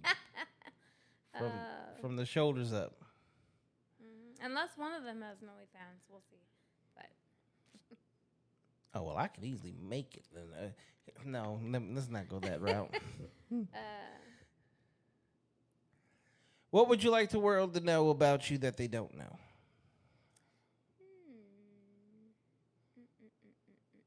Oh yeah. Well, when I was 14, I used to take the city bus to Central High School as a freshman, and the cool kids go to the back, so we would sit in the back, and I sit next to this older Mexican guy. He just looked like a thug, had tattoos all over, like 50s. Wrong place to be. He's staring at me, and he's giggling, right? Because I'm just over there talking to my friends, and so all my friends look at him, and they're like, well, "What are you giggling at?" And he says, "I know where you really got your dimples from." And he's just like really serious, and then my other friend says, because I hadn't heard this, right? Like my parents don't talk to me like that, but she's like, "Oh, well, she got kissed by an angel." And then he stops and he looks really serious at me. He's like, "No." He says, "When you were in your mom's stomach, your mom and your dad had sex, and he fucked the shit out of her, and he poked you in the cheeks." And I just go like this, and my friends like eyes and mouth like, and we're like 14, 15, and everybody's just looking at each other, and we just like stay quiet until we get all the way to Central High and we get off the bus, and everybody just doesn't say anything. So I just I just keep that with me, and I remember that. I was not kissed by an angel. He was fucked in the face as a baby before you even knew it. Wow. Everybody with imperfections. That's what happened. Oh, shit. You were poked. You know, I got something for that too. That would be fucking hilarious too. And like, I can get rid of those dimples the same way he put them in the side of your face. I can put it in your mouth. Let's see if we can get rid of them. That's fucking Fix crazy. those indentations. Oh, Yeah. jeez. Let's push them back out. See what happens. I don't know, because these are here and those are way over there. So.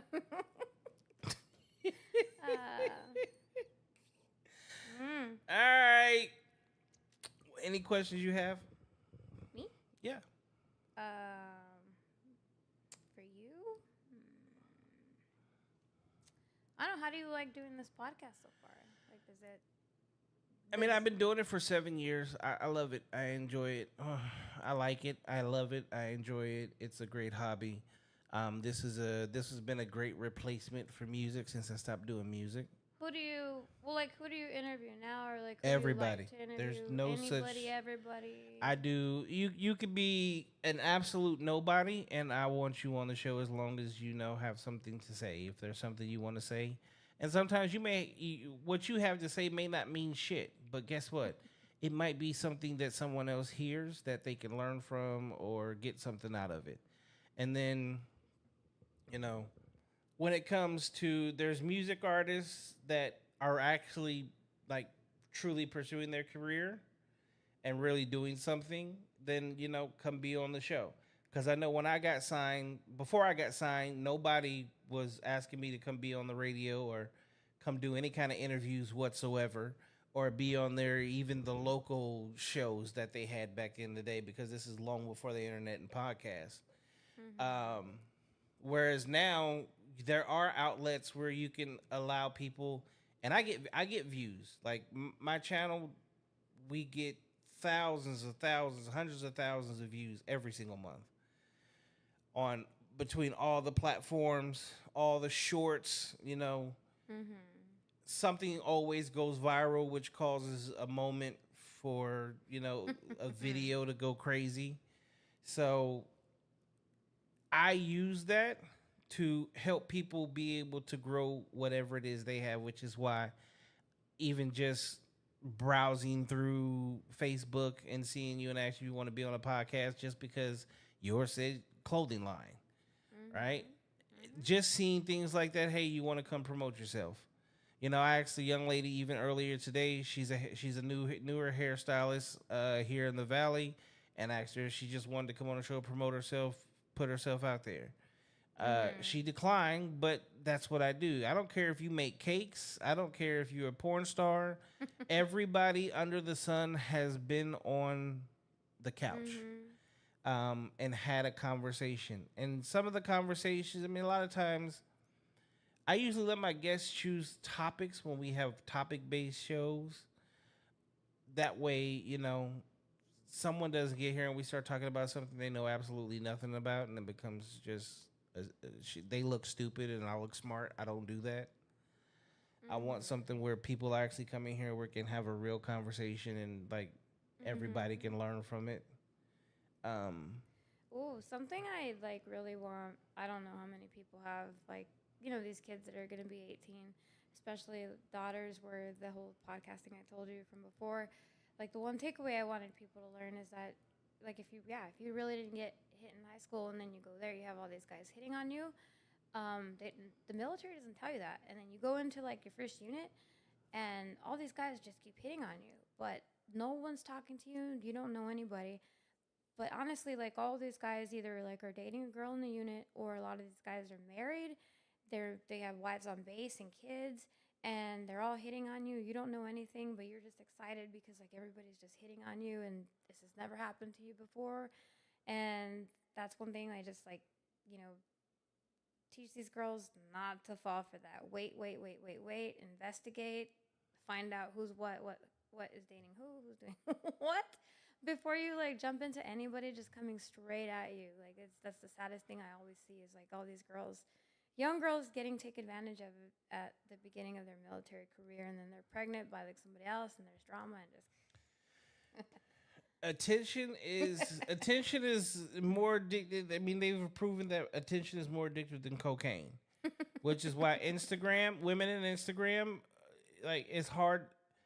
If you ask a woman which would she do, delete her Instagram or leave her relationship, she's gonna leave her relationship before she gets rid of her Instagram. It's instant gratification. You can get attention at all times. There's always someone there. It's the largest dating website that's out there. You guys don't think that it is, but it has been proven over and over and over again. Instagram is the largest dating website that is out there. It truly goes down in the DMs. And that's where most women get flown out. That's how Diddy becomes a Diddy. And there's plenty of Diddies out there. And there's plenty of guys that are just, you're in the middle of freaking butt fuck Montana, but you look good because you posted some pictures on the internet. A guy in Miami, New York, Chicago, LA, Texas sees you, and you end up in that state for a weekend getting your back blown out. Okay, it happens. Whereas, prior to the internet, prior to Instagram, none of that ever existed because you just weren't seen. So attention, this newfound attention that has happened in the last 20 years, the service probably is a good, now would probably come second to Instagram, but it was there before Instagram. So I understand that fully. That's definitely a good message. But I think that message also should go for more than just the service. Like all attention is not good attention, and y'all really shouldn't be trying to Mm-hmm. chase that.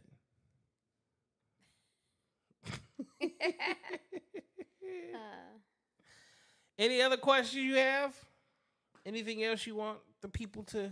for now, no. Like I didn't know I had time for questions for me. Man. Oh, I mean, Next time. it's always questions. She said next time. Yeah, you can come back.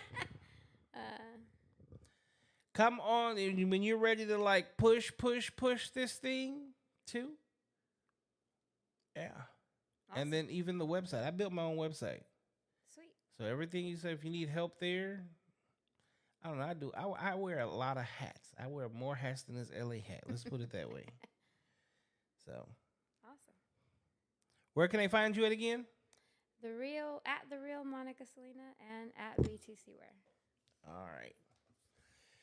Ladies and gentlemen, thank you guys for tuning in for another episode of Friday Night Live / Freaky Friday. Freak Nick Friday. She said Freak Nick. What you know? Did you go to Freak Nick? No, but obviously it's like the thing before twerking. Like I'm just No, mad. Freak Nick. I know about Freak Nicks. I know. Freak. I didn't say didn't go, but I know. Freakness. They was twerking. They was twerking.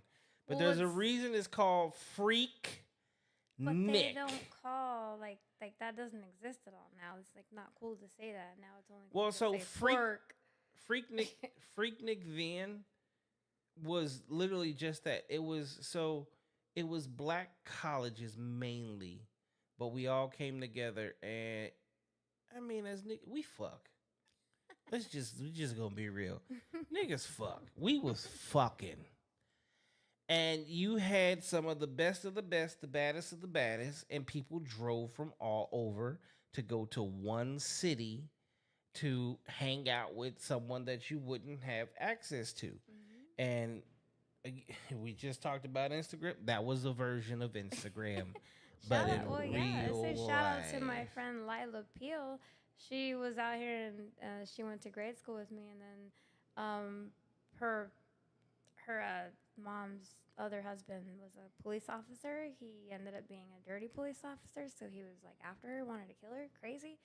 So she went back to Oklahoma. She's from Tulsa, and she graduated from like all the black colleges over there, and now she's a professor for like biomolecular chemistry. She's been that for the longest, and so shout out to her. But yeah, she's the one who told me about those freakniks. See, even the chemists out here just getting freaky as fuck. Oh, the days. I miss the 90s. If I could just go back. Even the other night, just driving around listening to 90s R&B.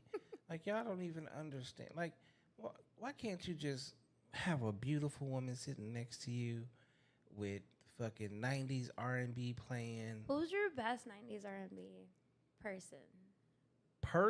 Like, singer, male or woman? So when I listen to 90s R&B, you're going to get Jodeci, Mm-hmm. There's a lot of them. Casey and JoJo, 112, Boys to Men. Boys to Men, for sure. Tyrese. Tyrese is late 90s, early 2000s. The Nobody Baby. What's his name? Nobody. Nobody Baby. Keith Sweat. Yes, Keith Sweat. Johnny Gill. Mm-hmm. New Edition. Mm-hmm. So that lit John B. Oh yeah, John B. Okay, then you had SWV. Oh my God. Yeah, TLC. Yeah. So it's hard. Yeah, this is what I'm saying. Yeah, see, to talk about, if we talk about 90s music, especially 90s R&B, Aaliyah, like when she died, I cried. I actually had a real life crush on her. Sierra. No, fuck Sierra. Sierra didn't do it at all. She still don't do it. Poor thing. No, fuck Sierra. The original Destiny's Child was good. You could, as a man, you could actually listen to their music and be like, okay, that's kind of cool. I mean, fuck. Is it a hard one? Sons okay, of male. Funk. What about if I do male, female? Male, female, what? Who's your favorite male, female R&B group artist? My greatest, hands down, who I will listen to every single time, every album, is just 112. Okay. I love 112. Yeah. And behind 112, there was like either Jagged Edge and, like I said, Jodeci. Okay. And I don't know. That's about, because here's the thing: early '90s were more boy bands, and the change from boy bands to, so you like Backstreet Boy, or not Backstreet, New Kids on the Block, and then like the R&B version of New Kids on the Block was Boys to Men, right? And then you had see, that's when New Edition was kind of making its change, and that's '80s. Now, if we talk '80s, we got New Edition. '90s is where things took a different change, and that's what you call like real romantic, real love music. Silk, Oh yeah. Yeah. Joe, like there's so many art. Deborah Cox, Adina Howard. You have so much music then that it's hard. You can't even sit here and just say, okay. You just made me think about that one little interview I just saw with Alchemist and Erica Badu. They're both like being interviewed by what's that one? The Drink Kings or the something? Drink Champs. Yes, Drink Champs. Yeah. And so Erica Badu says, she says, this is where you make friends into enemies. Because they were asking him, like, who's better, Wu-Tang or NWA? And she's just like, and she goes, because she's got 3 babies' daddies from, like, different, like, the OC and, like, other people. She says, she goes, you're messing with my child support now. I'm not answering this. So, but, like, she wouldn't answer, which one was better than the other. Because you can't.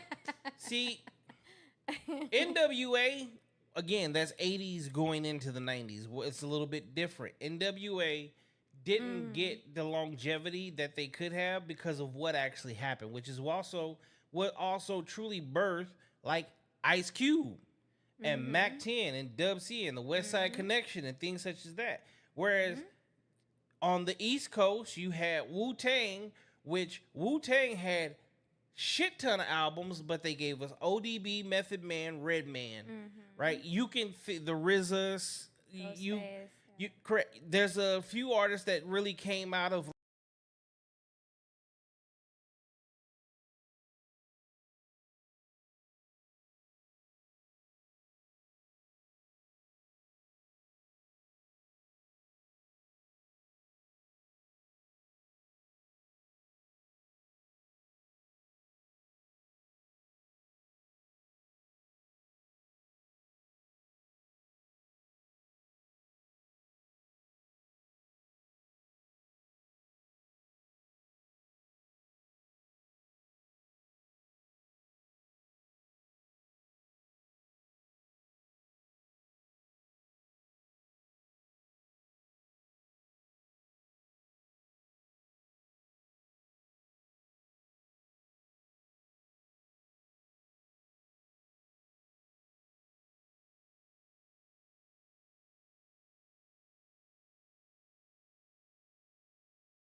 Yeah, better check these phones. okay. In '96, I got was it 95? It was 95. 1995, I got expelled from high school for a fight. And they didn't expel me from the school, they expelled me from the state. So I ended up getting shipped initially to Newark, New Jersey, and was going to Elizabeth High with my cousin Derek. Now, in that process of what was supposed to happen there, on the East Coast, Wu-Tang, hell yeah. It didn't matter where you went on the East Coast, Wu-Tang was everything. But I think that's the difference too, is Wu-Tang is a East Coast thing, whereas NWA was an everywhere thing. NWA was all over the U.S. Wu-Tang, for the most part, just really held it down Look at that for little the East. East Coast hate. No, I'm kidding. No, it's just true. Because if you go to the West Coast, like if you really look at the West Coast, until Method and Red started making like movies, and like I said before, ODB was with Mariah Carey. Nobody knew who Wu-Tang was on the West Coast. Like I'm all the way over in LA. Like who the fuck are they? Like the fuck? That's funny. Just messing with you. Yeah, he's throwing a little West Falia. Who was your favorite artist? Of what time? 90s. I have to say Keith Sweat, only because this guy bought me the CD. Bought me the CD and gave it to me. Yeah, and dedicated. Well, his ass was old. He was a whiner. Good was. music. He I was love a Keith whiner. Sweat. As a matter He of fact, was a whiner. anytime he comes here, I've seen him 3 times. Well, when I say seen, because I was in the music industry. So in the music industry, I actually know these people. Like one of my best friends, like good friends, is Case. Touch me, tease me. Like me, that's my nigga. Like Case people and don't even JoJo? understand that he was fucking with Beyonce before anybody. He's the reason Beyonce became like Beyonce. Case was fucking with her. Okay? But yeah, Keith, he'll come here for a show, but we like, meet me at this restaurant. All right, I'll be there. I got it. Let's go. Mm-hmm. I've actually seen him in show like one time. All the times I've seen him in life. That's the only beautiful aspect. The music industry is fucking shitty as hell once you get to a certain level. But there are certain people in the industry, which a lot of y'all like to call them one-hit wonders. They're not one-hit wonders. They're like me. They're not playing Diddy games. They're not putting up with the bullshit. Because when you get to a certain level, yeah, they want you to get tampered with. They want to touch on you. They want to, treat you like a woman. Know what your insides is like. I will kill you, motherfucker. I have no time for that bullshit. So who's your favorite group besides, what's female group then? Ooh, I have to say TLC. TLC? Mm-hmm. I don't know, you seem like more of a Maya girl. She was okay. She had more like I liked her dancing videos more. She had like dance videos, kind of like Aaliyah, but I would say like song wise, probably TLC. TLC. I used to want the fuck out of Chili. Chili was the one. What about Left Eye? She too thug for you? So here, it had nothing to do with thug. I like a certain type. There's a certain type of female that appeals to me. She was the more softer, quiet, submissive. Like she didn't want. See, Left Eye wanted to be the front and center, like the center of attention. Look at my left eye. Yeah. Look at this one. I don't like that type of female. I like the female that just wants. Like she was part of the group, but she wasn't the loudest person. To me, that's sexy as fuck. The loudest person in the room usually don't have shit to offer. I know that for sure. Sometimes even the most beautiful woman in the room don't have shit. As a matter of fact, just as a man, the most beautiful woman in the world usually have the worst sex. Fucking trash. Because you don't have to work for it. You know you can. Yeah, just... I've had some guy friends tell me that, like, yeah, they've slept with like some really like beautiful women models that they just like lay there and they fake orgasms or they don't do anything. They're just like, Exactly. Like, I'm like, don't tell me that. You know the funny part is, the crazy part is, as a man, if as a man you have to fake like you came, because you just not doing it right. Thank God for condoms. Because that's the only way you could ever, as a man, that's the only way you could really fake it. When you fake, you shake the spot, you ain't fucking came for shit, but you know, like with her, like you wasn't finna come any fucking way. Shit was horrible. Yeah.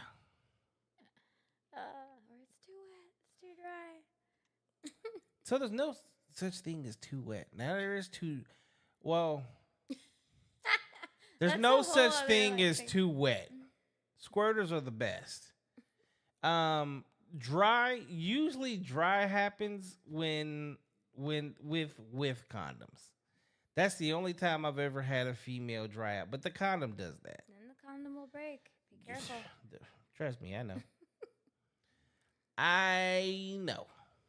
So that's why being in a relationship is amazing. You don't have to worry about any of that shit. You don't have to worry about none of that. All right. We got, I don't know how we ended up on Freaky Friday again. She said, Sweetie's laughing her ass and said, yes. Steve said, yeah, the Method and Red show. Yeah, this became Freaky Friday when it was supposed to be a Friday Night Live. You're a freak, huh? No, that doesn't work. And the thing about it is, like, Latinas, I've dated enough of you to fucking know. But you, yeah, with your big titty committee and little freak. Correct, because you can't deny it, because you'd be lying, and then you don't want to admit to it because then everybody would know. It's like talking to the police, man. How's it like talking to the police? That ain't like talking to hell. Fucking no.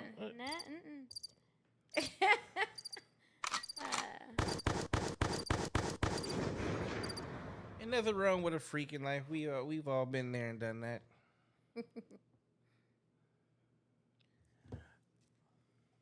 I am personally am one, and I am perfectly okay with that. They say I'm a bad boy, but I'm a great man. Thank you guys for tuning in for another episode of No Cap Reacts. I'm your man Bailey.